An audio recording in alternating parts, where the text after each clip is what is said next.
and quickly do a lot of partnerships with so many great ideas, great founders who bring their full potential to the market.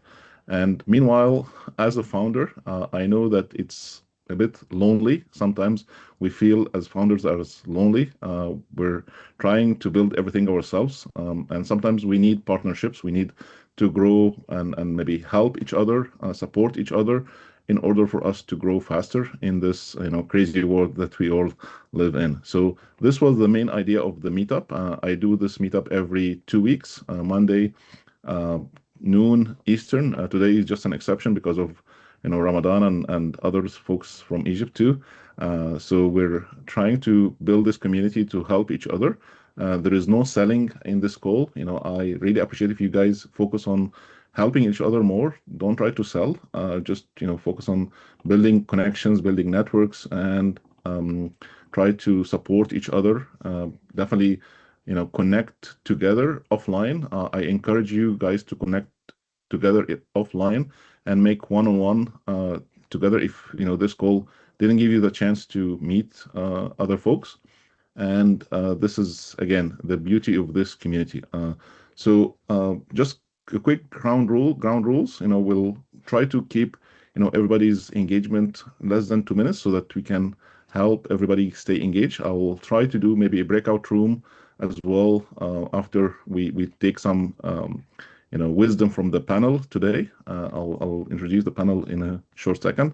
But we'll do some breakouts again to keep the small rooms engaged in some discussions that is focused to help you guys build those connections. So if you have a question, please raise your hand. The call will be shared on our community. I'll share the link to join the community in the chat after a while. So today's panel, we're very, very lucky to have great speakers, great founders, and innovators in tech and in Middle East and US and Canada. So our first panel, Dia Abu Shakra, CEO of Secure One Labs, expert in cybersecurity and building secure technology infrastructure. I'll let Dia, give a quick introduction about himself after I introduce the whole panel. Again, I want to give them a chance to tell us more about themselves. Osama Abu Shaban, a principal technology. He used to work for Amazon. Now he's building his own business in Saudi, working with big tech on AI-driven platforms. Mohammed Elbadry, chairman of Cora Stats, is building a big company for data analytics for specifically the Egyptian Soccer League in Egypt, and also some other nice tools and nice product that he's sharing. He's going to share with you guys in a while. So that's mostly about the panel. I'll let the panel now introduce themselves more, and then I want to ask the panel 3 questions, but after the introduction. So Dia, if you want to go next, first introduce yourself, and then Simon, and then Mohammed. Will do. Thank you, Ahmed. Hello everybody, can you hear me okay? Yes. Thank you. Dia Abu Shakra, co-founder and CEO Secure One Labs. I'm based in beautiful Minneapolis, Twin Cities, Minnesota. Although we just had a snowstorm here, but we still love it. Land of 10,000 lakes. Been in the U.S. for about 30 years now. Aligns with my career in IT and security. I started off from scratch, working for the state government as an intern. Grew my way up, ended up working in banking for most of my life. I spent almost 15 years at Wells Fargo, helped them build some of their security programs from scratch. And most recently, founder of Secure One Labs. Our goal is to help companies combat tool sprawl.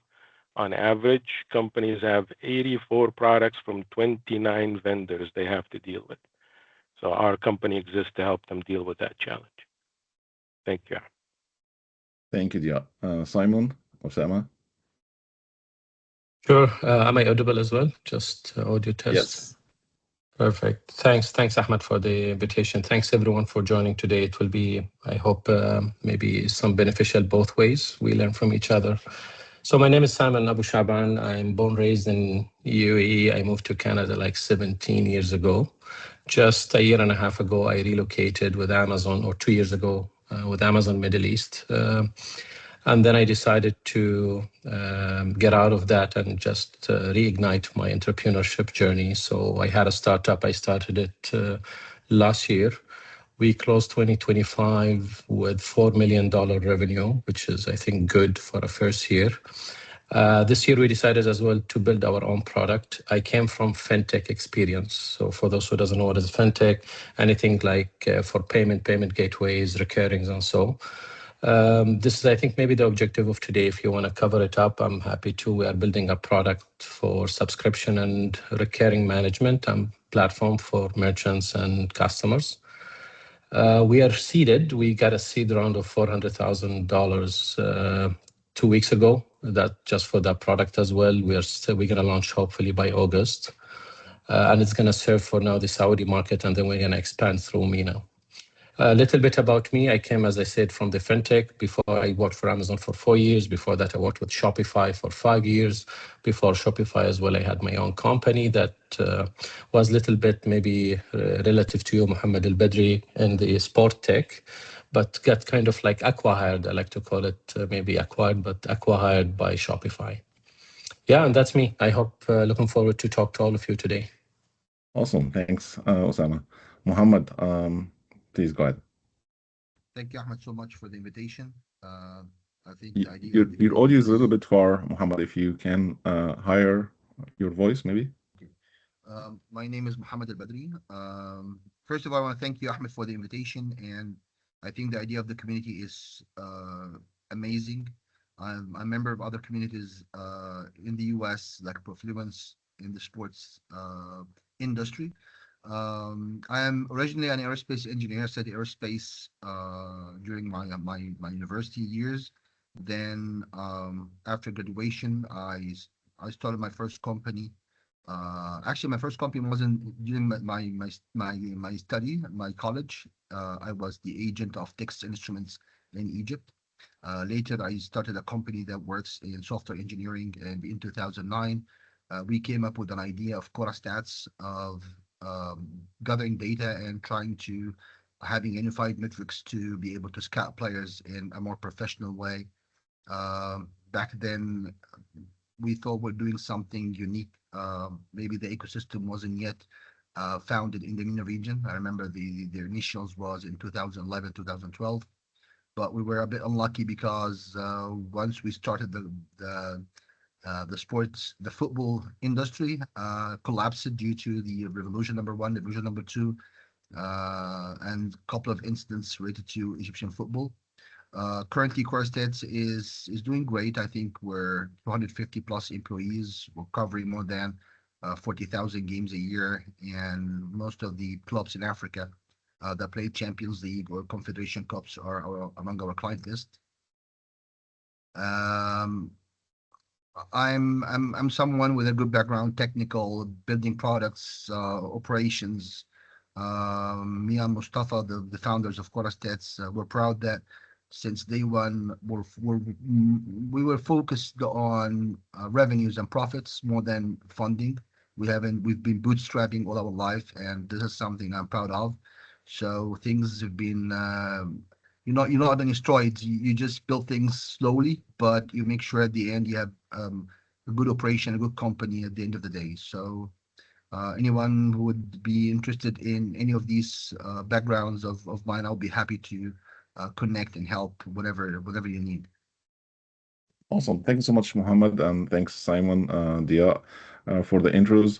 So again, I'll ask each of the panel today three simple questions. Again, we want to learn from you guys. We want to get your wisdom. So the three questions are simple. Maybe you can explain to us, what do you do, who you help exactly, and then one mistake that you see founders do regularly, or maybe you've done that mistake yourself, and one thing that you think is a leverage for founders to use in 2026. So again, I'll repeat those questions again for you guys, if you know if it was a lot at the beginning. So, but I would encourage whoever wants to get started from the panel to answer those three questions.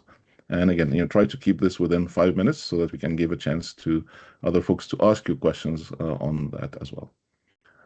Whoever wants to go first. We can Yeah, start Sure. with the order we began. Sure. Okay. I'll go first.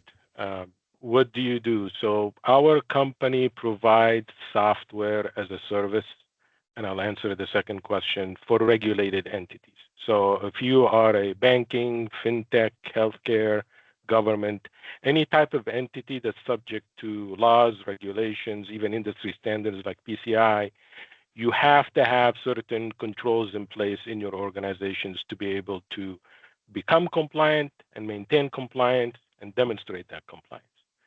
So our technology provides regulated entities that ability. This is in the form, for example, if you're not familiar with terms like GRC, like governance, risk, and compliance, identity and access management, configuration management, right? Endpoint detection and response. These are not options.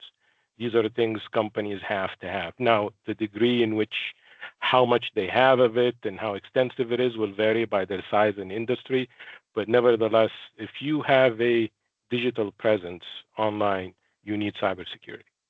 Okay, that's just the reality of the world we live in, and it's agnostic. Doesn't care. Cybersecurity doesn't care what industry you're in, what location you're in, what language you speak, or what size you are. Right? If you have a digital presence, cybersecurity applies to you. One mistake we made, and we see other people make also when they're talking to customers, is we try to use logic to converse with our customers. That doesn't work very well. We learned the hard way. Most people buy with emotions, right? They want to feel safe. They want to feel like they're exclusive. They want to feel something. It was really a shocker for us because we're technical people, we're engineers, right? We're about the details and how things work and why it's logical and why it makes sense.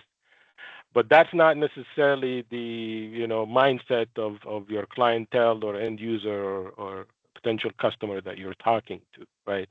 They're not thinking in terms of these details. They're thinking, am I going to be able to pass my next audit, right? Am I going to get OCC to sign off on this so I don't get another MRA, for example? MRA is something called matter requiring attention. If you're in the financial industry and regulators come knocking on your door and they see something they don't like, you're getting one of those MRAs. Better than MRIA, which is a matter requiring immediate attention. So if you get one of those, you're on your way out. just so you know. So our companies have helped several small community banks address those concerns and stay compliant. One leverage I would say, Ahmed, is definitely using AI, but we've been very cautious about how we approach our AI use. AI still hallucinates, it lies, it makes up stuff, it just flat out does things wrong even when you tell it what to do. So it's not production ready. With all due respect, people saying they're rolling it out in all of these places, it is not production ready unless you have 100 guardrails around it. And that's what we've seen most people do is they build the AI, they build the agents. A lot of it is vibe coded. We vibe code, but we sit and watch the AI agent like a hawk. We watch its thinking because it could go off sideways very quickly. So it is a leverage, but at the same time, it's almost like your new noob engineer or new employee, right? Somebody you have to sit down and watch and mentor or steer. But unlike humans, which learn very quickly from these notes, AI doesn't. The next session you start, you're trying to teach it all over again. Doesn't matter if you have an agents file, a skills file. We all know these things aren't perfect and don't work very well. So in a nutshell, AI can be a significant leverage, especially for small startups. But at the same time, it's a double-edged sword. You really have to know what you're doing to use AI effectively at an enterprise level. I'm not talking day-to-day use. I'm talking enterprise use. Awesome. Thank you so much, Dia. And I think, our audience will ask you a lot of questions about what you just shared. Definitely raised lots of concerns, or at least lots of curiosity about what you just shared. So we'll come back to that. Simon, do you want to go next? Sure. I think it's hard now to go after Dia. He raised the bar a lot. Okay, so yeah, a little bit about what we do. Two things. I will start with how we started and how we are just now not pivoting, but how we are just growing. As I maybe mentioned earlier, we started a company like last year in Saudi Arabia in the MENA region. Our focus was really to provide technology services like a system integrator service to the public sector. We were very successful here because of the funding we got and the relationships and even the kind of like the model we are following. So we work closely with partners because we are a boutique house. Right now we are like 17 employees only, but we have a trajectory to grow to 40 by end of this year. So that's the first part. So if anyone has maybe a tech product in a specific, maybe vertical like mobility, sport, whatever, let us know. We have these good kind of like infrastructure here to connect with the public sector in Saudi Arabia. Now that took us to the kind of like, hey, we need to build kind of like an institutional memory, institutional IP by building our own product. So the first product we are doing right now is on the fintech, which is a subscription and recurring platform, management platform. This is something we got seeded and we got pre-seeded, sorry, and we are planning to launch it by August this year. So that's from a product perspective. Sorry, what was the second and third questions? Let me just go through them very quick. Yeah. So the second question was, what is one leverage that you think founders can use? Sorry, what mistake you see founders are having repeatedly from what you see, or maybe you've had that mistake before, and one leverage you think founders need to use for their business. Sure. So I'm talking here definitely from early founders perspective or early startups. One of the biggest problems, or one of the few problems, I think I would say, if the founder is coming from an enterprise, they keep having this enterprise thinking hat to apply it on a startup. On a startup, you don't need to think of scale. You need to think of how you're going to fall in love with the problem and make sure that the product has a fit in the market before you start thinking to scale, before you start thinking to over-engineer your product, before thinking, hey, I need to really do things very, very well done. So that's one thing that I would encourage maybe founders from my own mistakes. Don't fall in love with the product that you are building. Fall in love with the problem. Just make sure you are always validating the problem. Talk to the customers. I would say as well, we always focus on maybe we want to be data driven whenever it's a startup, but at the same time, we become data decorative versus data driven in a way that we have so many metrics to follow, but we don't know what is our North Star metric. And maybe we can touch base on that. In terms of like the leverage, I know that the biggest topic right now is AI. I would agree as well with the AI has to be a force multiplier, not a strategy. And I learned it this way. I've been connected with a lot of founders. Founders, those who treat it as a strategy, AI as a strategy, they are going to be disappointed. The point is, you need to know where to apply AI. Yes, definitely, it has real measurable value today. It can reduce operational, drag. It can improve productivity. It has a lot of what we call it knowledge work. It will improve a lot of like even the efficiency across the team. But at the same time, there is places where AI cannot be applied. For example, in our subscription or our fintech company, we cannot have AI to make decisions because accountability, okay, central bank will come and say, hey, who did this decision? We cannot tell them AI, we are accountable. So they can help us in efficiencies, but they definitely cannot make decisions for the accountability there. So I would say, yeah, AI is the leverage, but we need to make sure that it's a force multiplier, but not a strategy, in my opinion. Unless you are into the AI infrastructure or building an AI product, then it's a different story. I'm talking here about the business products. Awesome. Thanks so much, Simon. And we'll definitely come back to AI topic. I think this will take a good space on our meetup today. Muhammad, if you want to go next again, who do you help? What do you do? And one mistake you see founders and one leverage that founders can use. And you're mute. Okay. So we have a very stakeholders that we provide data for. Simply, we produce data on sports, and when we talk about sports, we mean football in particular. Why football? Because that is the only game in MENA region, Africa, that generates money. The other sports doesn't generate money, so we love it, but we can't work with other sports that doesn't generate money. Um, one of the we provide data for whoever if you watch on sport or Libyan TV, games, you would find Coruscant's data on TV screens. So we provide live analysis, live data for broadcasters. We also provide data for coaches, analysts to better understand their opponents and how they win games. And also, we provide data for scouts and agents who are looking for talents through Chorustat scouting services. So this is what we do in a nutshell. In terms of problems that we see, there are three things that I see a lot of startups do as mistakes. I come from a startup background through my entire career. I haven't worked in enterprise, so I always think as startup, and this is my mindset right now. Like it's hard for me to go the other way around. So one of the things is that we found the mistakes is premature optimization. A lot of companies tries to optimize their work, optimize their process, optimize their operations too early. They're not yet understands what they're building, what they're doing. So this one great mistakes in the beginning, as Simon said, you need to understand more about your clients. You need to understand about the problem you're facing, what you're solving. That's one issue. The other thing is challenges. Whenever I see a challenge, for me, I love it. The last sentence that you just Okay, so yeah, challenges for me equals barrier to entry market. Once you have a challenge in the business, that means not out of the other player won't be easily get into your business tomorrow. So that's also a good thing. The last thing, it's a motto that I like. If it's not our problem, we have a problem. It has to be our problem always. Is a customer is angry, something is wrong, because if it's your problem, the solution will rise in your hands. But if it's someone else's problem, you're like giving the solution to the other people to fix whatever needs to be fixed.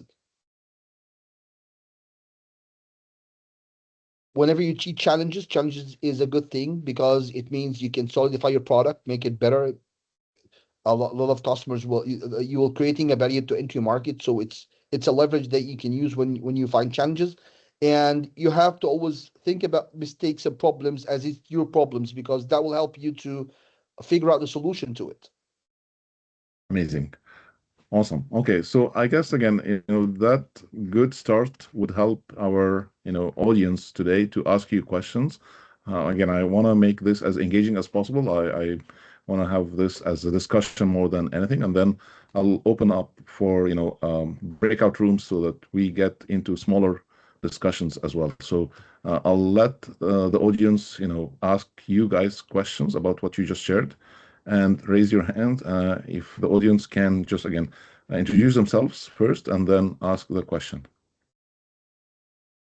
Like I said at the beginning, I have like 22 years of experience in IT, and just 3 or 4 years ago, I founded a company, which is a consulting company.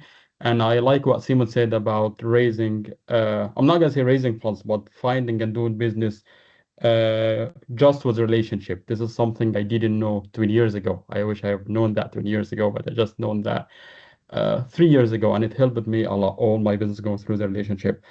My question is how you can scale on building more relationship, especially like they are said, I'm a technical guy. I like talking to computers more than I like talking to people.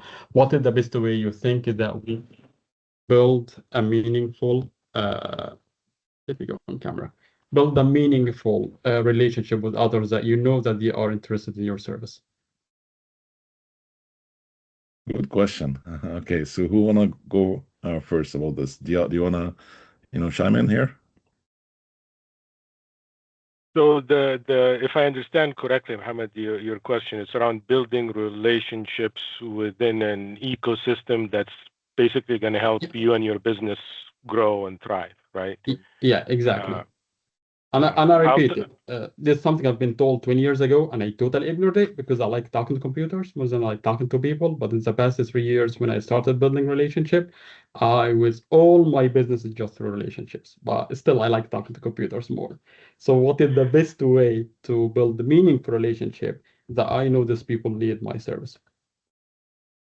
Last year, we got invited to two conferences. One was LEAP in Saudi Arabia. We actually got a grant from the Saudi government to present there, and the other was in Dubai, JISEC.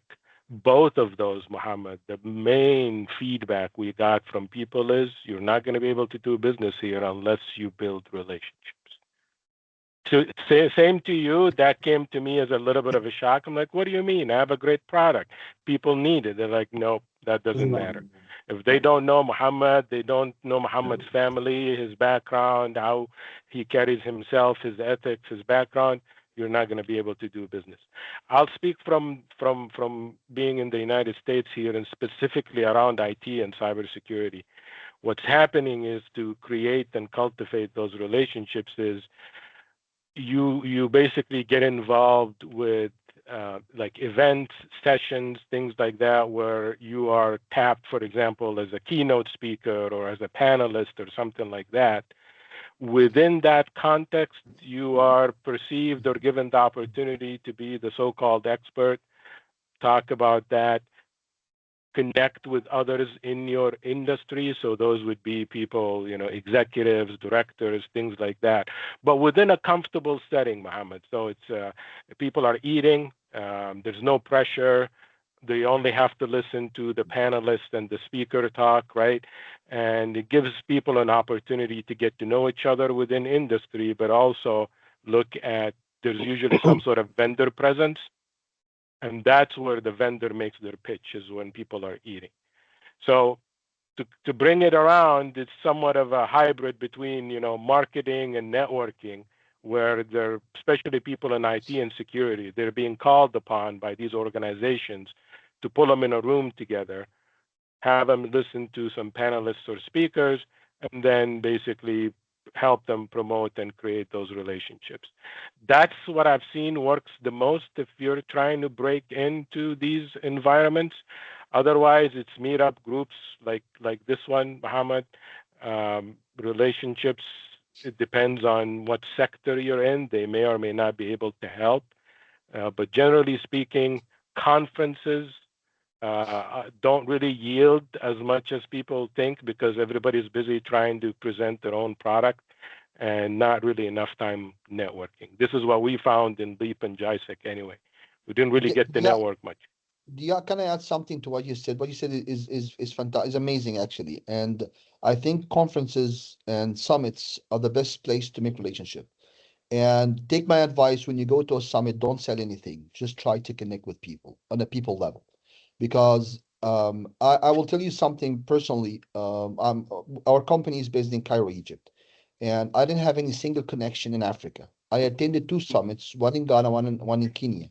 Right now, if you ask me if any connection, any African country, I would point to one or two guys at least I know in person who are we chat on WhatsApp. We have our connections. We can talk to each other whenever we visit the country. We pass by each other and visit the offices, or go out for a dinner, or have a cup of coffee in the morning. And this is the kind of things that builds the relationship. We're human at the end. We're not AI. I come from the same background as you. I like talking to computers. I like the coding. For me, it's a safe spot. You give a prompt, you expect an answer, everything is great. But meeting people, getting to know them, it's a you need to handle them in a way, but in the return, it's amazing because you cannot imagine how much you can build on building on those relationships. So I would encourage you to find meetups that people can meet physically, not just online. Online is good; it gives you an exposure, but it doesn't build a relationship you build in one day meeting someone face to face. That's different ish. So travel a I lot, meet a lot of people as much as you can. Yeah, maybe as well I will add, I'm not going to repeat. Maybe this is a strategy, new strategy I followed myself in the last year here in the region in Saudi. Remember, I don't have connections here. I'm not born, I'm new to the country, so I need to have a different strategy maybe. And I think we redefined a little bit the networking organically. I would say one of the strategies that worked for us, because we were just almost a startup and new to the market, nobody knows us, even if you are coming from outside the country here or the region. I think you need to move away from just building transactional networking, conversations like, hey, this is me, I want to sell this, to offering something at the beginning. So one of the strategies that worked to us, and it really did very good conversion. Most of our clients here, whenever we just network with them, we don't sell anything to them. Hey, we're gonna give you kind of like a free pilot for 2 to 3 months. Try us. You don't need to commit, no sales commitment and anything. This did for us a 30% conversion, I think, which is good because it built the relationship. And one of our customers, you know what he did to us? He's like, guys, now I have budget. And I even turned down another vendors who came to us because when the time we said we don't have budget, they didn't show up. You just gave us the pilot. Now I remember you. I just want to work with you. So to bring that sense of commitment and loyalty, especially in the market here, so you need to understand your audience. I think this is one of the things that I want to just call out. When you don't have your brand, you don't have still a footprint in a market and you want to just prove yourself, it's not about just networking, building connections. You need to offer something before you take something from your customers. Consultancy also is one great thing if you can consult, maybe not a hardcore consultation, but just a small ones, free of charge, that also bring you into a lot of collaboration with your clients. So if you have a client segment, you can say, hey, I'm gonna come and have a cup of coffee, have a discussion, and you start showing your ideas, whatever you can help, what's their problems, better understand, have a discussion over their problems. That will also create uh the same thing that Simon was talking about. in a decade. So David, I'm sure you have some wisdom that you can share with us. Go for it, and then Yeah, thank you. I mean, we know each other since the Dubai days back in 2009 or something like that. So, I mean, it's amazing hearing what the panelists just said here. Really, really listen to that. Listen to those two guys. That is spot on, right? Because it's like I would say I think golf is something you guys left out. Golf. You have to golf. Everybody golf because I'm going Wednesday, Thursday, Friday to go golf at the for a big event with a huge U.S. client, and anybody is coming, and there's no event, there's no boost, there's no nothing. We're golfing at the Trump Doral golf course for 3 days. That's it. Golf. That's it. So I mean, I don't know. I think executives are kind of tired of having booths and hearing the pitch, right? They want to go golfing, and you catch them at the dinner, at the event, or at the next afternoon. You kind of you line with the guys, and I'm kind of joking, but not. So because I got to go do that. My CEO said you have to go golfing for 3 days. Okay, I'll go. So I think what's kind of like backwards for me is I'm not an IT guy. I'm the anti-IT guy, right? So I'm a 25-year services guy that worked 25 years outside the US. So I used to run Middle East and Africa for Nokia, for all the deployment, like Saudi, SEC, Mobile, all these guys. So I used to work in services, and I gained a lot and APAC and Europe and South America. So I gained a lot of trust with clients, people that you promise something, you deliver it, and you get that relationship for life, right? So the last 1 year, I came into SaaS software sales because the owner of the company knew I had the networking, not the technology, not AI, not what you guys got. So I am not you, but I have people next to me who help on the technical side of the house. But the question is about relationship. It's all about relationship. It's all about trust. It's all about delivering what you say you're going to deliver and stay behind it. It's not about your product, because once you get with people, they don't really want to know about your product. They want to know who you are, what's your values, what's your culture. Can they trust in you to deliver whatever that is that your company does? And then that's how it kind of works. People don't like to pitch, at these events. I was just at an event at Metro Connect last week. People don't want the pitch. They want to get to know you. So I would just say that. I mean, there's something in there about your product that matters, but how you get that into the conversation, I think Yeah, I'm working through that right now, right? People know, people know who we are. They know our background of the people in the company, and they want to know more about the product. Once they get to know more about why are we doing this, who are we, and we know the team. Now tell us about the product. It goes backwards. So that's all. That's my comment. Thank you, David. And again, I truly appreciate you, and I encourage everybody again to get connected with David. He's a lovely person, well connected, and definitely very very efficient in sales and how to do business. Muhammad, I think you can do the follow up if I don't see any other hand raised. So go for your follow up, please. Okay, and thanks a lot, guys. What you said really insightful and really makes a lot of sense. My follow-up question is based on true stories. So if the relationship is the most important thing, which I have personally seen, so what is the use for the AI growth and the marketing if at the end of the day it's going to be a relationship? And I have two true stories. I have two people or two friends who started with me. One of them is ahead of me because he built more relationships than me, and even he hired sales guy who have the relationship. And I have someone else who is behind me, and he does all of the activities of marketing, videos, posts on LinkedIn. And I know he's behind me because we all share our stories. So if the relationship is the most important one, why do we need to do sales? Why do we need to do cold calling? Why do we need to do marketing? Why do we need to go this AI business growth ideas and finding leads? Wow, Can I go on this one, Ahmed? yes, for sure. Go ahead. Muhammad, if your business is B2B or B2C, it depends, and hence B2B. the difference will come. If it's B2B, I'll give you a small example on my company. Okay, when we talk about Premier League clubs, we have 18 clubs in the country. That's it. Any country, if you go Premier League in UK, you want to sell, you have 20 clubs. So sometimes sales and marketing is more costly than you go and create a relationship. A relationship with a client, especially strategic ones, and especially in the early stages of the startup, it's very important because this will land you long-term relationships, contracts that lasts, insights about your product, how it's being used, lots of valuable information coming to you.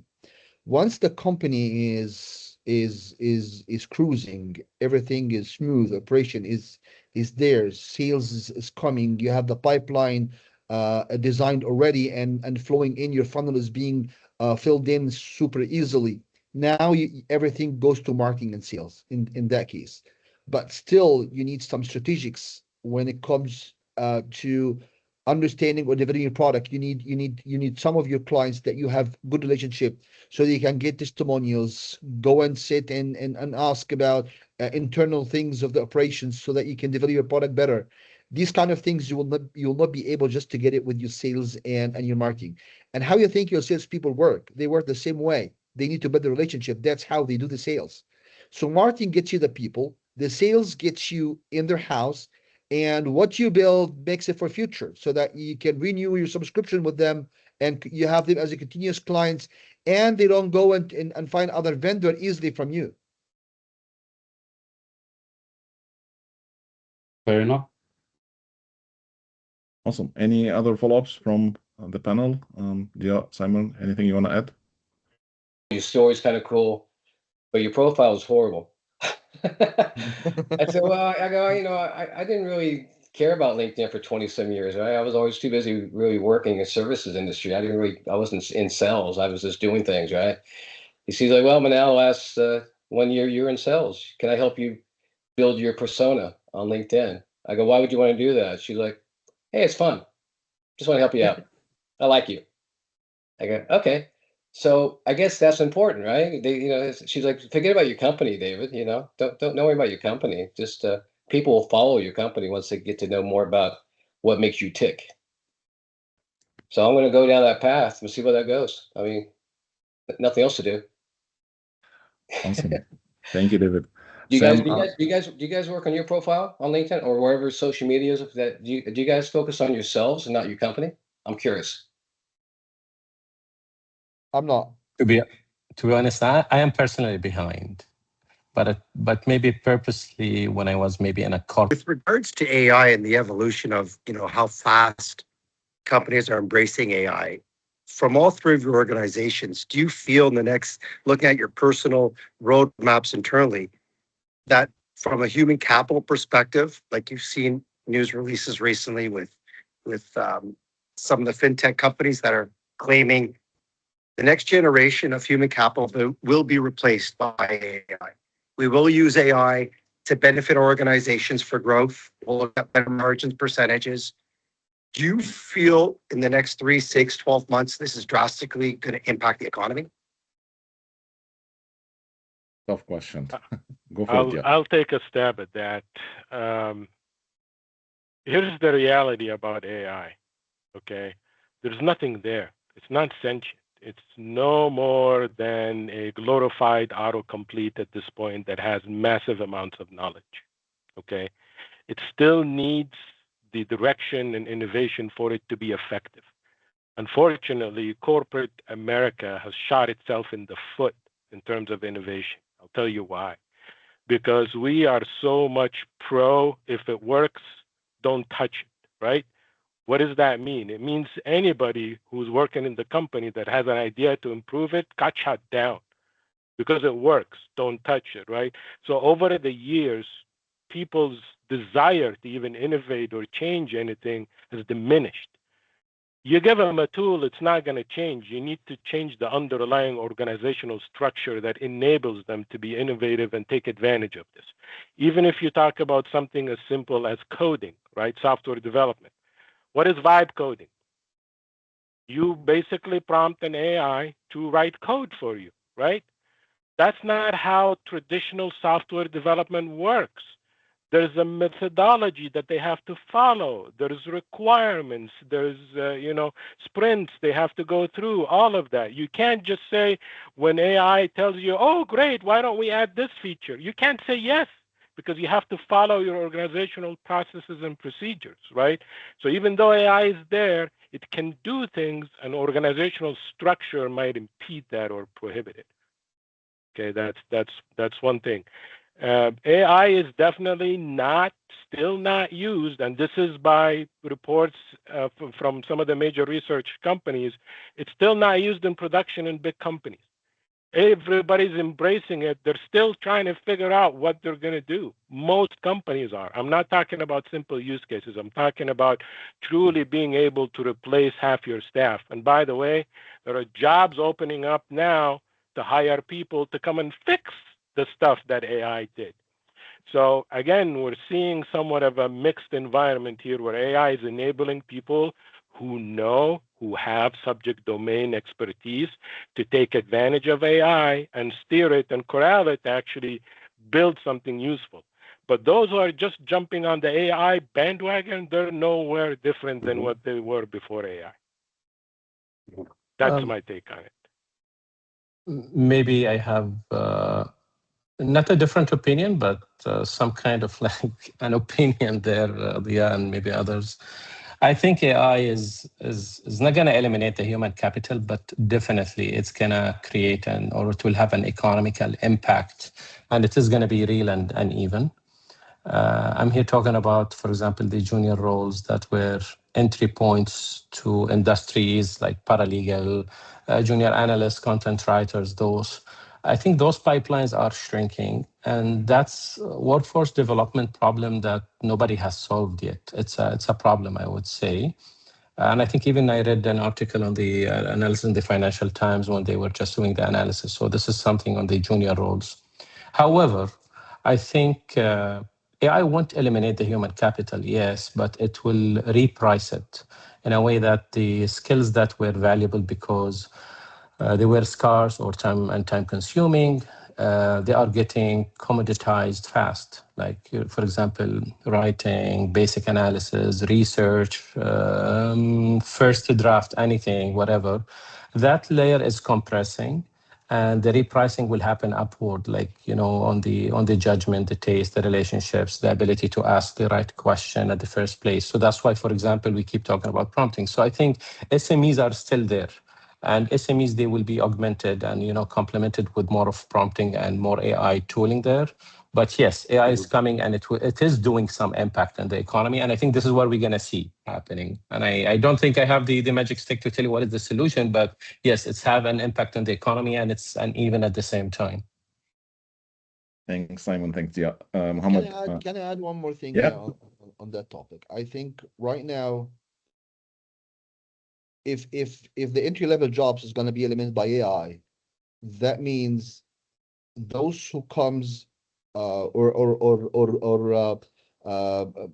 step up in the ladder of any job profile, they need to come from the entry level first. If they don't get the entry level first, that means we won't have these employees, skilled ones, later on, and that will mean that AI is improving continuously.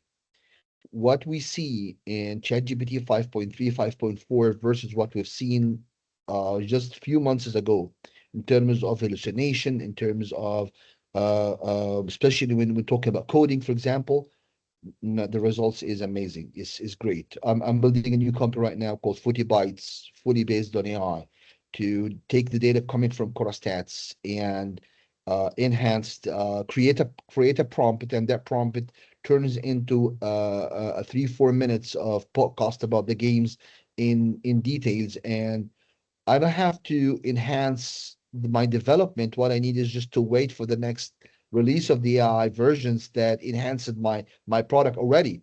So now you just wait for the next wave. When it comes, the business scales without even have to could do any development on this that side. I think AI is dangerous because it is going to eliminate. I'm not fighting with what Dia is saying, but I'm saying I'm not that optimistic that we're safe. No, we're not, because what we're seeing right now in 3-5 years, I cannot imagine what we'll be having. And I think I always tell my students or kids or whatever someone asks me about what do you think about the future, I say try to learn a skill like carpenter, like doing something with your handcraft, because this will be the expensive for I to do and cheaper for human to do. And AI doesn't come for free. That's another thing. Right now, the energy, the amount of tokens being burned on every prompt you're saying, I'm pretty sure none of these AI that we're using now, paying $20, $30 a month, is making money out of that, because the amount of money they're burning is much more than that. But with the development, yeah, everything can change. And to add just a little bit to that, when you look at the incentives today when using AI, right? Just about the vibe coding thing, because we use that, like I said, but we have to sit and watch it to see what it's doing, because we give it prompts, we give it references, we give it templates, and it still goes off the rails and does its own thing. At that point, though, you have to stop and wonder, why is it doing that? But yeah, if you get a junior developer, give him the same tasks, he will get off track as well. And he needs the monitoring, he needs revision, he needs Right. And that's what I was things. saying earlier. That junior will learn. But the next session I have with AI, I have to go through this all over again, even with all the tools that they have. Okay? Right now, ChatGPT came with the skills, for example. I just figured that out a couple of days ago. I don't know if you've seen it or not, but it's amazing. We use it. They don't follow it. We use it. We use the skills. We use the agents. They don't follow it. My point here, Mohammed, is the problem is the AI has an incentive to go wrong. And I'll tell you why. When I give it a task to complete and it does that task wrong, it's going to spend more tokens and more time fixing the issue that it caused.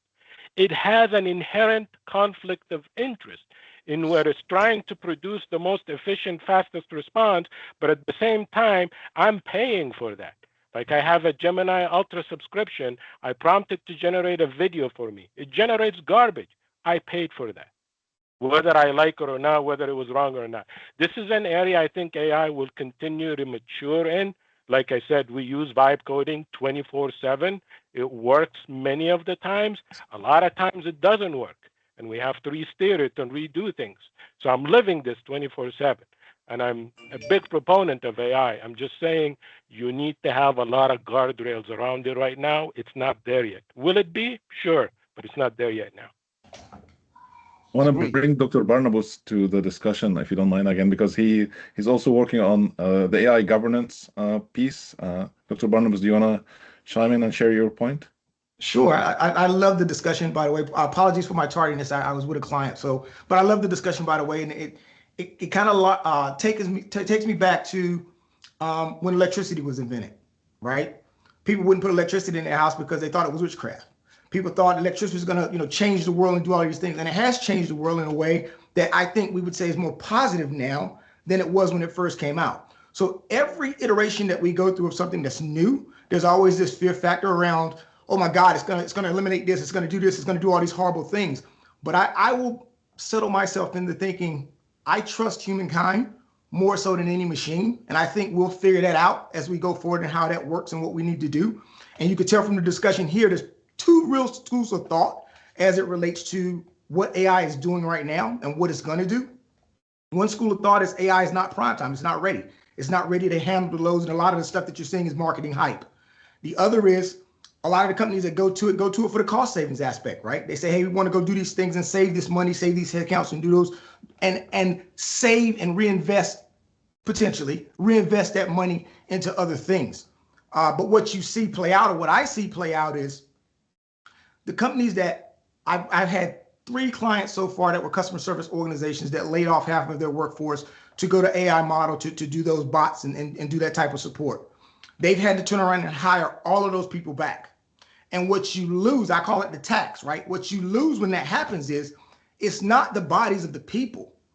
It's the knowledge of the organization that walks out the door that you'll never get back, right? You'll never get that back in the context that you had it before.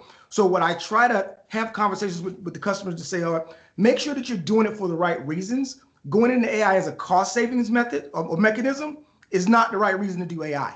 If you don't have a established goal of what I'm trying to accomplish with this particular piece of technology and a plan of how it's going to help my business continue to move forward, really think that process through first before you make that dive into what you're doing. The only other thing I'll say that I tell people is, from a corporate perspective, is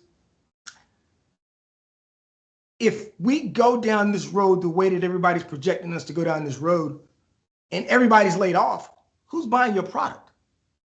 So if you're in this race to minimize and do these things in a way to where, hey, I don't have to spend a lot of money, I can take all this money back and I can still put this product out. If nobody's working and nobody has money to buy products, what product are you actually selling, right? So there has to be this conversation around, or this thought around, from my perspective, there has to be this thought around, how do I do this in a way that benefits the company, but also the humanistic aspect of what it is? There always needs to be that connection of how that particular opportunity or that particular position plays out. So I love the discussion, though. I love to have those discussions every day. But I really appreciate Ahmed, you inviting me here and listening to the information that's being shared. So thank you very much. You're welcome. Sam, I'll give it back to you if you have some follow-ups, because you started this, whole discussion. At your industries that you're in, right? And your answers are relative to what you're focused on in your markets. So obviously security, there's more, hence in AI, going to be more scrutiny. FinTech, same thing. Mohammed, you could probably push the boundaries in your space from a tech perspective, because I look at NVIDIA, I look at Block, who obviously announced 40% layoffs. These are enormous numbers that are impacting the global economy. And people are like, Dia, you said it. My kids, 16, 14, 12, 10, I had this conversation with Ahmed. I don't even know what to tell them. Thank God my daughter wants to be a dentist. I'm like, the other 2, I'm like 3. I'm like, you better choose professions, whether it's an electrician or carpenter. But the fear of how you answered all your questions are related to your industries. And in general, at some point, Dia and Simon, you're going to see different opinions here. We respect all opinions. Dia, you want to add anything? Go ahead. Well, one thing I learned recently, Sam, to your point, especially about the market, there's a lot of fancy money moving around. It's true. Okay, a lot of non-existent billions moving around, and people are trying to figure out how they're covering that. NVIDIA giving hundreds of billions of dollars to OpenAI, who's also taking it and giving it back to NVIDIA to buy the chips that, like, there's circular fantasy money going around, and it's making investors very uneasy because that's a bubble we don't want to see burst. Well, that bubble is here, right? It is here, right? From the perspective of all of these a lot of these large AI companies have zero, right? The companies that have invested in this AI have zero profit to show for that, right? In 2025. So the projections right now is they're going to be $2.5 trillion invested in AI in 2026 with zero ROI from those large company CEOs on that investment. So eventually money starts to talk, right? Because the market is going to say, to your point, the market's going to say no more. And they've already been some in the US that the banks are starting to say, we're not financing data centers anymore because data centers aren't profitable. So you're going to have to use your own money to do that if that's what you want to do. So I do see some of those things starting to creep in as it relates to some people that are saying, hey, to your point, there's a lot of funny money out here. And if I can't see the money, I'm taking my money off the table. Yeah. I got a couple points to that, right? So I have a demo tomorrow with a CEO, and he's like, "Hey, Dave, two things. Just tell me what everybody else is doing and what you guys do, because we know you. So what's everybody else doing that we should know about? And when you talk, make sure I hear AI once. I don't know what it is, but I want it." So I got my demo team. I say, okay, guys, best practices and AI. That's what we do. So I mean, that's what people want to hear. They want to hear AI in the pitch. They don't know what it is, but they want some of that with some butter and some cheese. I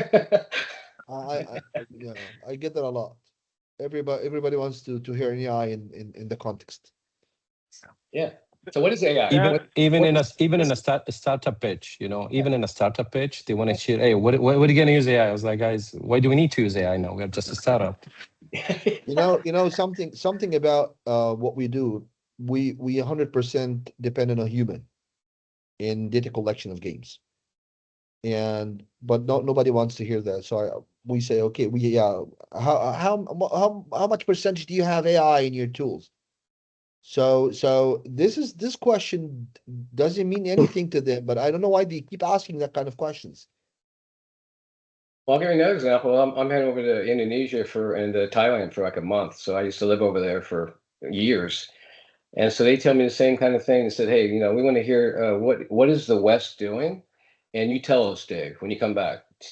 We don't know what that is, but we want some of that too." I'll give you guys a real example of how our company, for example, decided to use AI in cybersecurity. I'll give you a real world example. So for most companies, again, regulated industries specifically, they'll follow something like an ISO standard or a National Institute for Standards and Technology, NIST, right? So ISO 27002, NIST Cybersecurity Framework, HIPAA, PCI, right? All of these are frameworks that are well defined, what they are and what they require. So to me, this is the beginning of a potential solid use case for AI because I have a predetermined finite set of information I can give it. So what we can do is, Muhammad comes across or Simon says, okay, my startup is about healthcare, right? What we can do then is we can ingest your documents, whether it's and handle it well. Yes. Not just handle it. Handle it well. But also, what we decided to do, Muhammad, because again, I think Sam nailed it on the head. Industry matters when we're talking about AI. Because IT and security uses a lot of the same taxonomy and terminology across its domains. So if you're talking about a policy or a control, you're going to hear the same terms. So AI actually has a hard time classifying documents because of these nuances. So we would give AI a document. In the name, it says policy, by the way. The name of the document says something policy, and it will classify it as a control or as a risk. So this is why, again, it does a better job, but I still can't rely on it. So there's a human in the loop that has to say, yes, this looks great. What I think will eventually happen, and again, back to Sam's point in industries, people are going to get comfortable with a certain level of risk. If my confidence level says 95%, this is a policy, I might just say, you know what, I'm okay with that. Go ahead, put it in, right? Others may not be. It has to be 99%. AI will continue to get better. I just want to reiterate that. It is not here yet. And when you hear industry experts, with all due respect to people who call themselves experts, they're not. But when you hear the actual experts talk about this, we have gone through all the available information that we could have fed AI so far. So now we're feeding it synthetic data. Okay. So it's almost like reached a plateau right now. So the next innovation will be obviously a leap, but it's not going to come anytime soon. I know you hear a lot from, within the next 6 months or next 18 months. Yes, it's going to get gradually better, but it's not, to the points made earlier, it's not going to all of a sudden replace half a company, because those who've tried it before, they regretted it. So I think, again, it's a mixed bag based on industries and based on your use cases as to the level of success you're seeing with AI deployment. Cybersecurity space, there's very little room for error, if not none. Yeah. Ask Dia or Muhammad a question or vice versa. So if no one has a question from the group, please, Dia, Simon, Muhammad, you can ask each other a question based on, again, what you want to Simon, learn. I want to ask you something related to fintech, because this is one of the things, especially in Egypt. I see there is still a lot of space. Are you aware of InstaPay in Egypt? Yeah, sure. I know. I The think this peer-to-peer is, transfer, app. yeah, this is one of the greatest products that everybody uses in Egypt, almost everybody. And the beauty about it, it doesn't require any sophisticated knowledge of anything. If you have a wallet, if you have a bank account, Phone you can number. just, yeah, with a phone number you can do everything. And I think it's outside Visa and MasterCard, because the money doesn't go outside. It is within the country. Why isn't there yet internationally things with that? Why we have always to pay Visa and MasterCard per transaction a percentage, which is, for me, is that's absurd, because if we have a $50 and that $50 get cashed on a Visa or MasterCard, it's vanished after 50 transaction, 40 transaction. The money is gone. And Yeah. So this doesn't make any sense. I don't know how the world is accepting that kind of theft happening in front of our eyes. Nobody is complaining about it. So, Mohammed, this is a fully loaded question. You're talking about cross-border remittances, which is different. You're talking about, let's say you're in Egypt, you're going to transfer money to the US or vice versa, Canada to the US, and so basically the system that we have right now is the SWIFT system, right? Yes. That's where the money, and the time takes their cuts and their why? For many reasons. One is control. Two, it's because of the compliance. And when I say compliance, you're talking about many aspects of compliance. You're talking about the fraud, money laundering, sanctions, and so. So there is a lot of aspects, and that's why it become kind of like more complicated. And the SWIFT system is just in there to be there. And that's, if you see, anyway, I don't want to go into the policy. The BRICS system or the BRICS are coming with a parallel system to the SWIFT, and they want to go out of it. But it's different. The InstaPay, it's within a country, it's within the same kind of like loop of the acquiring banks or the processing banks or the issuing banks. So it's going to stay into that. But if you're talking about the cross-border remittances, it's different. So you have to go through an internationally recognized network. And the one that we have right now is the SWIFT for cross-borders. I think you're talking about it from a fees perspective, right? Yeah. Yeah. fees You perspective need an institution in country X to recognize an institution in country A, right? So to recognize it and they trust this payment through the transfer, we have that system. I don't know if I think because you are in the banking, you know that very well as well. I agree. I think years ago, conglomerate of the top 6 banks got together. They tried to use some sort of cryptocurrency also to replace the SWIFT. I mean, it's an aging network, SWIFT. Everybody knows that. This thing is ancient, right? A lot of the last company I was at, bank, actually, I was the CISO there. They were also a fintech, Sunrise Banks. And a lot of the things that people don't know about fintechs is Sometimes they're just intermediaries. Like they're actually not holding on to your money at all. It goes into a different booking, different systems. There's a lot of hands switching the money and the reconciliation. And we've seen, Simon, you've probably seen the last few years, several got shut down by the regulators for lack of proper cybersecurity or risk management controls. So this is why, again, this is a very serious space. And my last few conversations with the OCC, they were up in arms about AI and how you're using it and how do you make sure that the data going in there is, because garbage in, garbage out, right? We all know that. You feed AI garbage, you're going to get garbage out. So their main concern, Mohammed, was how are you making sure that the data going in there is clear, that the data coming out of it, you can reconcile it, right? They wanted to see the whole 9 yards of the chain from the data input to the data output and what you've done everywhere in between. They were most nervous about that. Ransomware, yes, is always a big deal, right? But AI security is the hot new kid on the block. And anytime you're talking to an auditor or regulator right now, they're going to grill you on it.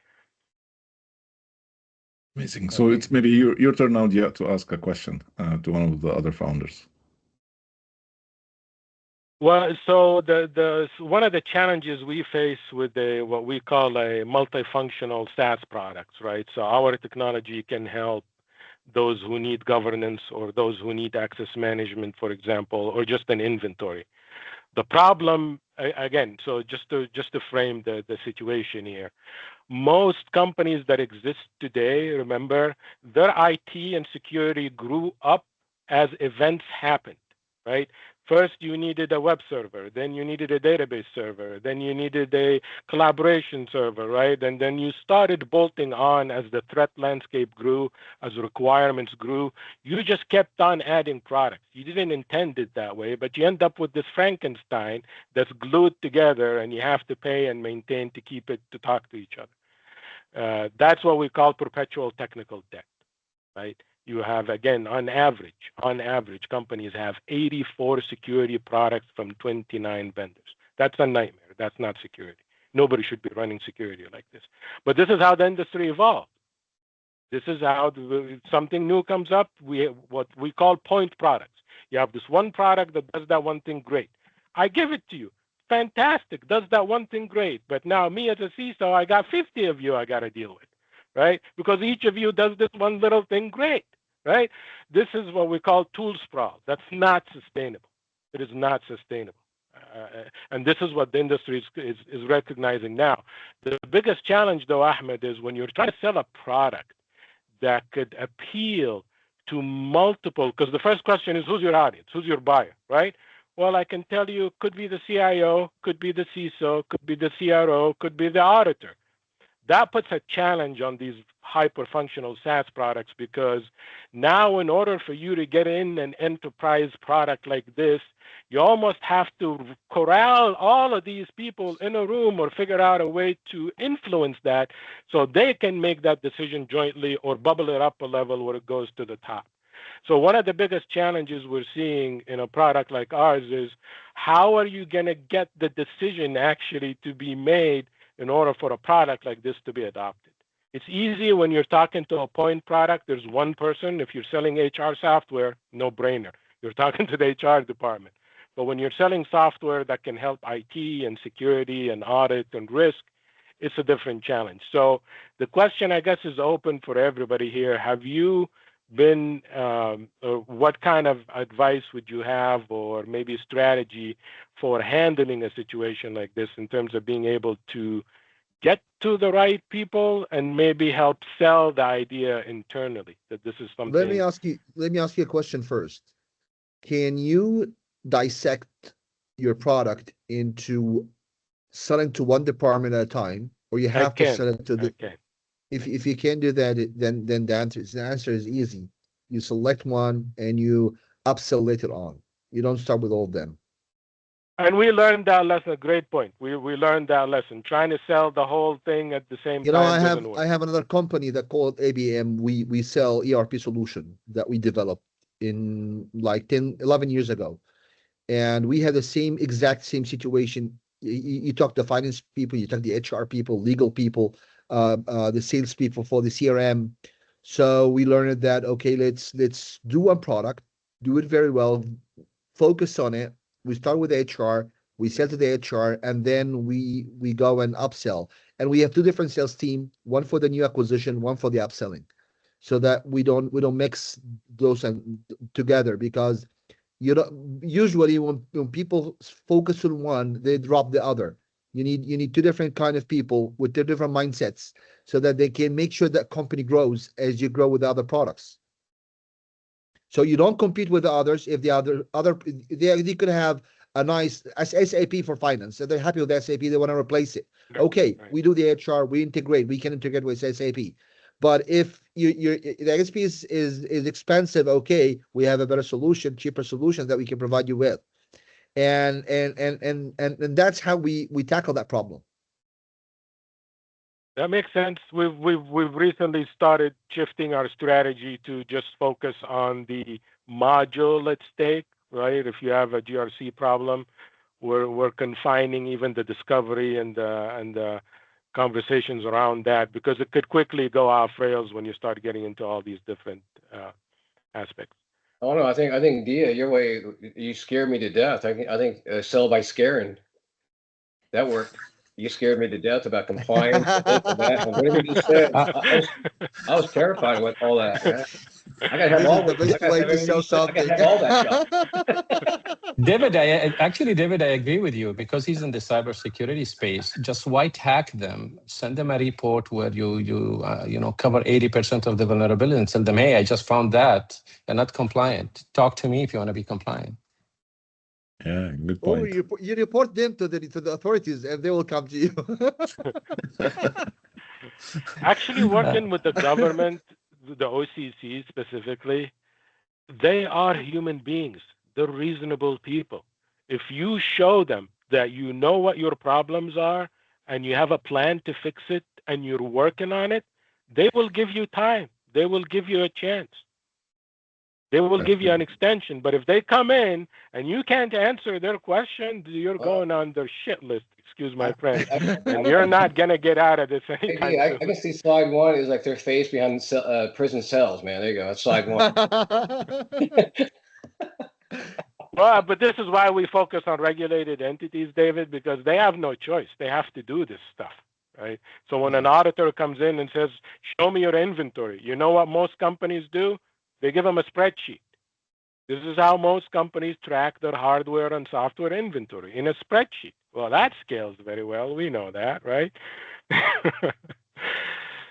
So again, It depends on the level of maturity too, but generally speaking, AI is a force multiplier in cybersecurity. It's been actually used in cyber for decades, but people don't know that. All the way back to your antivirus and using heuristics instead of signature-based. That's in the realm of machine learning, right? Because it's using learning to identify what is normal and what's not. That's one of the first early use cases of cyber AI and machine learning in cybersecurity.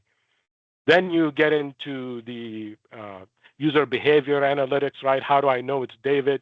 Well, I know it's David because it's the same endpoint, it's the same IP, it's the same time he logs in the morning, it's the same keystroke dynamics, it's the same websites he goes to, right? These are all things, yeah, I know, scary, right? Computers can tell who you are by how quickly you move your fingers from one button to another and how much you hold down keystrokes. So just so you know, keystrokes dynamics is another form of potentially biometrics that are also being adopted as part of that. But Oh, sure. Maybe I came with this question and I wanted to ask everyone so we can brainstorm about it. I'll ask it anyway. I was like, who's genuinely scared of AI? Not as a threat to humanity, but as a threat to their business model specifically and their business.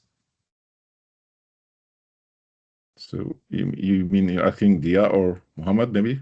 I think for anyone who's in the business and thinks like, hey, AI is going to be kind of either a threat we have to accept or no, or it's going to be something we have to tweak in the business model. Because this happened to us like 3 years ago. And we have to make some hard decisions on that. Can you tell us the story about what happened so that we can understand that? So the Mohammed, it's when I was with Amazon. I was with the personal assistant team, like Amazon, personal assistant team. So basically, we use the classical ML model. And Okay. when the Gen AI came, it came to the public, but before that, we knew that it was coming. The entire model is coming.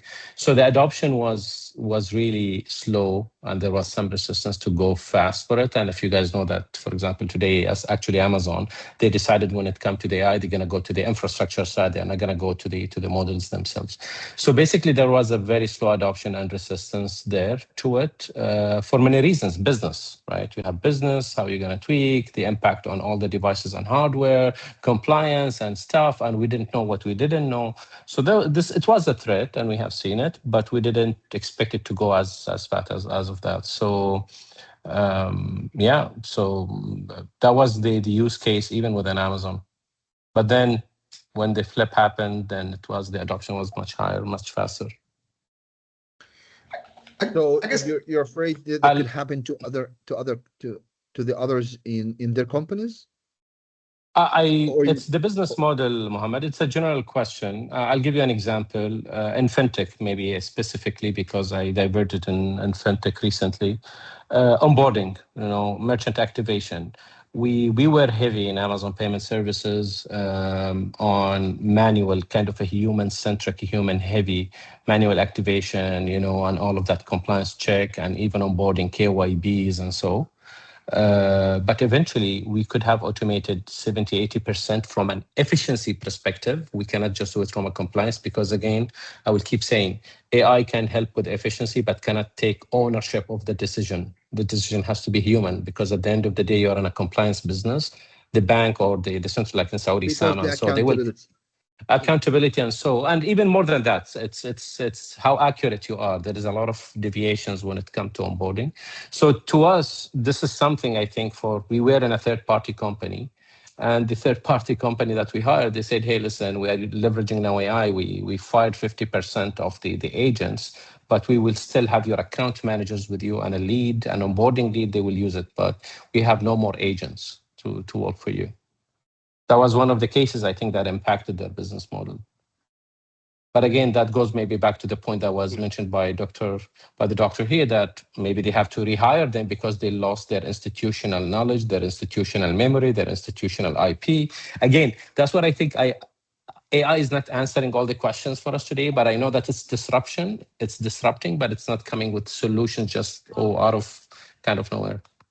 Yeah, I think people and leaders here have this candid conversation with your team. Ask them, you tell me, you are in your shoes, you're doing this work every day. You tell me, how can AI help you do your job better? Or how can AI help you take over your job? Because I guarantee you, if you're not thinking about this, somebody else is. And you're not going to like that decision when it comes out, right? I will tell you something a bit different of how I think about the team. I think about when we hire people with traits, not with knowledge. Knowledge is something you can acquire, but traits is something that relies within the team. So if you have people with good traits, you can teach them anything, and you can adjust them into different things to do. So I'm against fighting people. I'm always with finding a way to put the guys in different position. When COVID came, football industry was one of the most um, influenced by COVID because football shut down in the entire world. In Kora Stats, we took a decision. We're going to put everybody on minimum wage until we finish all the bank reserve we have. And in 6 months, we were done. We didn't have any money back, but luckily football came back and revenue started coming in, and things went fine. But that left a mark with the team that you're working in a company, they're not gonna let you down when there is crisis. And also we didn't lose our knowledge. And when we came back, we came better than most of our other companies because a lot of other companies have cut loose with their employees. So So this is how I think about it. It's not about fighting. It's about preparing your employees to other jobs that you need them in. And I don't think in any company there's not enough room for improvement that other people can fill this gap, because hiring is expensive.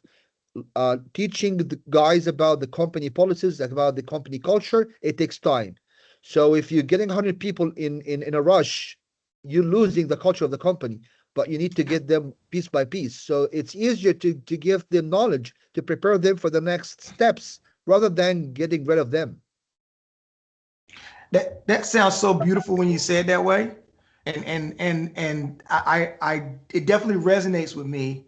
I just wish that there were more companies that thought in that same vein as it relates to how they react and how they do the things that they do as it applies to AI. I think you're very much in the minority from that perspective, as far as the approach that you and that may, you know what, let me back up for a second. I'm not going to say you're in the minority. I think that a lot of that may be influenced by where you live in the world, right? Because we have very different values in different countries and different things. So True, that definitely plays a factor Culture. in some of the decisions that are made. The question was asked earlier about, am I afraid of AI? No, I respect it. I'm not afraid of it. What I am afraid of are what I would consider to be bad actors as it relates to taking advantage of people who don't understand what it is, right? And that desire to turn a profit off of somebody else's ignorance and giving them something that's dangerous. So I hear the conversation about just give me AI, just tell me about AI. To me, that's a dangerous mental model to have, because you're likened to giving somebody something that's super powerful that they have no idea what it does, and whether they can, depending on industry, whether they should really be trusting the outputs that it gives them, and they make decisions based on that. That's what scares me. I love it. Again, I would love this discussion to continue on. I know you guys are busy, doing lots of firefighting and, helping your business, helping your clients. So again, I don't want to take too much of your time. I love the wisdom shared. I love the insights and the collaboration, the discussion, the partnerships. I highly encourage you guys to speak one-on-one to each other. This is how this community will grow. This is, what this can help you definitely find your hidden gaps, hidden spots, and also, build together. If you're ready to take it, all the wisdom shared, and if you're ready, I'll say 1, 2, 3, and I want to see a great smile. I'll take the selfie.